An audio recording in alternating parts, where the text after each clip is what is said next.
By the end of the Middle Ages, the British Empire had wealth, it had land control, it had military power, culture, worldwide influence.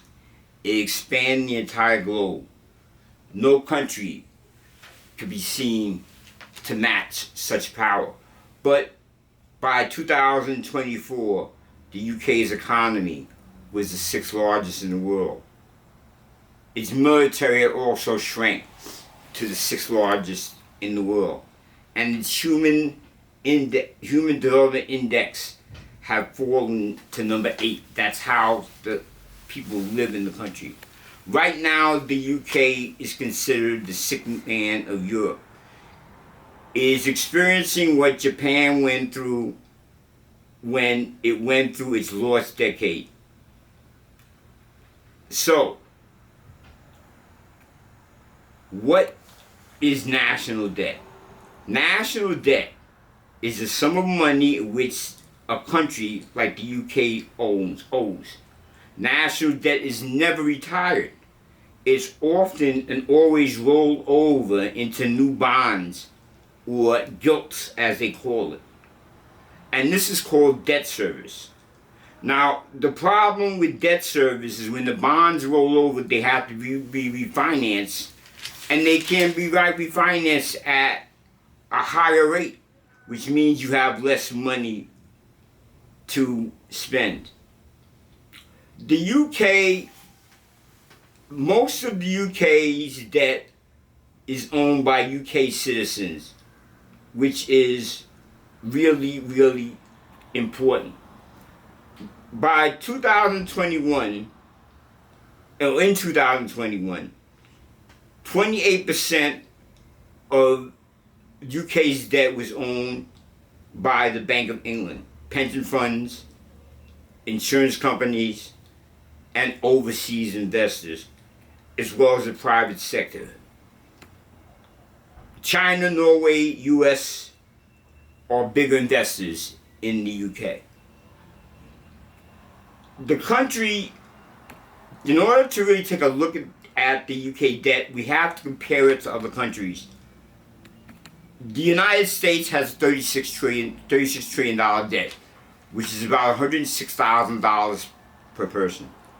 China has a $15 trillion debt, which is $2,000 per person. India has a $642 billion debt, which is $500 a person. And the UK has a $2.7 trillion debt, which is $50,000 a person.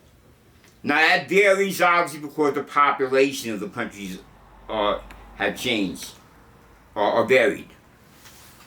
So, what is gross domestic product? This is how you measure how well a country is doing. Gross domestic product is the total number of goods and services, finished goods and services, shipped less imports. The UK, that was fairly sizable. Let's talk a little bit about the current situation in the UK. And let's start with Brexit. This was the beginning of problems in the UK. Brexit, stepping out of the EU. When COVID came along, the situation got worse in the UK. The COVID crisis really brought the UK to its knees. The Ukraine war has drained resources. Worker participation in the UK is pretty low.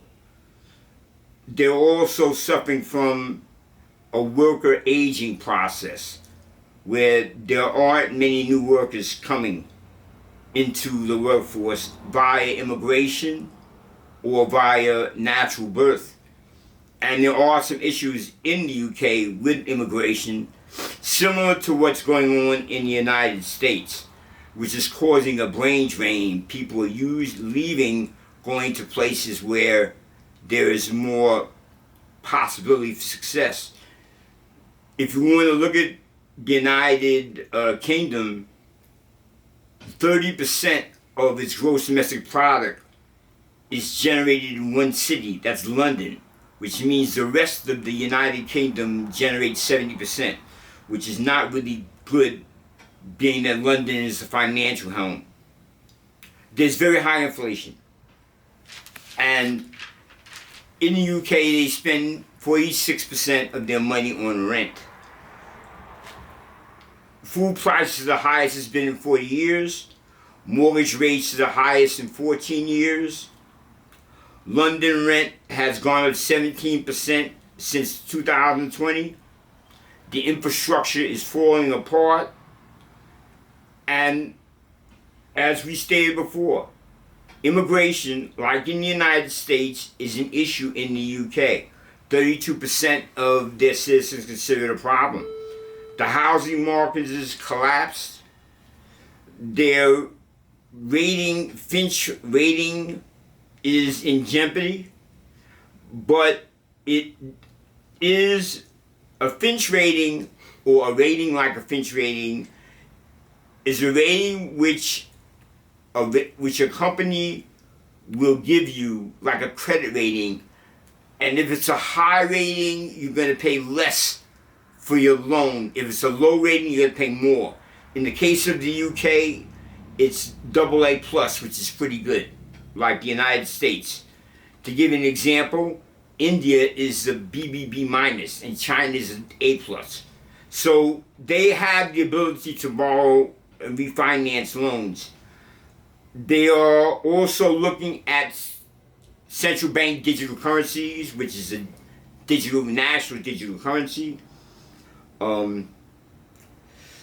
Their economy is really in bad shape, and it doesn't really look like it's going to turn around anytime soon. If you like the video, please give me a thumbs up, please subscribe, and have a great day.